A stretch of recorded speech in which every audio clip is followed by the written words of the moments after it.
দেশকে ধ্বংসের দিকে ঠেলে দেওয়ায় এবার মোদি বিরোধী আন্দোলনে উত্তাল পুরো ভারত। রাস্তায় বিক্ষোভকারীদের ঠেকাতে লাঠি চার্জের মাধ্যমে গ্রেপ্তার করছে আইন শৃঙ্খলা বাহিনী। এ যেন নিজ দেশেই আরেকটি যুদ্ধ। বিক্ষোভকারীরা বলছেন, দেশের অর্থনৈতিক অবস্থা টালমাটাল, লাখ লাখ মানুষ বেকার। সেখানে দেশের মানুষের দাবি মেনে না নিয়ে উল্টো আগ বাড়িয়ে পাকিস্তানের সঙ্গে যুদ্ধে জড়িয়ে দেশকে ধ্বংস করে দিয়েছে মোদি সরকার।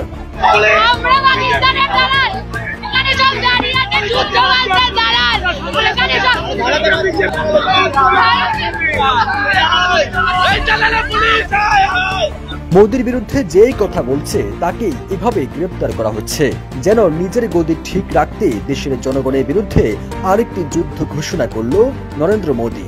তবে এতেও দমানো যায়নি বিক্ষোভকারীদের। আন্দোলন তীব্র থেকে আরো তীব্রতর হচ্ছে পুরো ভারত জুড়ে। হাজার হাজার টাকা আমরা ট্যাক্স দিই, ওখানে কি হচ্ছিল? কোথায় ছিল মিলিটারি প্রত্যেক পায়ে পায়ে? বিক্ষোভকারীরা বলছেন, আমাদের ট্যাক্সের টাকায় মোদি যুদ্ধে জড়িয়ে দেশকে ধ্বংস করেছে।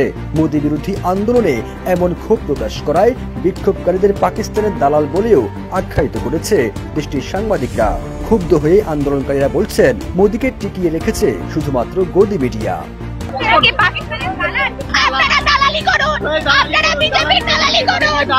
যুদ্ধে জিতে যেখানে পাকিস্তান আনন্দ মিছিল করছে, সেখানে নিজ দেশের জনগণের রোষানলে পড়েছে নরেন্দ্র মোদি। এই যুদ্ধে সবচেয়ে ক্ষতিগ্রস্ত হয়েছে ভারত। 87 ঘন্টার এই যুদ্ধে যেখানে পাকিস্তান ক্ষতিগ্রস্ত হয়েছে মাত্র $4 বিলিয়ন, সেখানে ভারত ক্ষতিগ্রস্ত হয়েছে $83 বিলিয়ন। এমন তথ্যের পর ভারতের জনগণ আরো বেশি ক্ষেপেছে।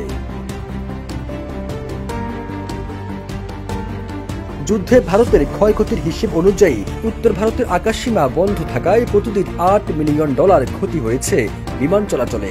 IPL বন্ধ হওয়ায় আর্থিক ক্ষতি হয় $50 মিলিয়ন। সামরিক ব্যয় যোগ হয় আরো $100 মিলিয়ন এবং যুদ্ধ বিমান হারিয়ে ক্ষতি হয় $400 মিলিয়ন। লজিস্টিক ও বাণিজ্যিক খাতে ক্ষতির পরিমাণ ছাড়িয়েছে $2 বিলিয়ন।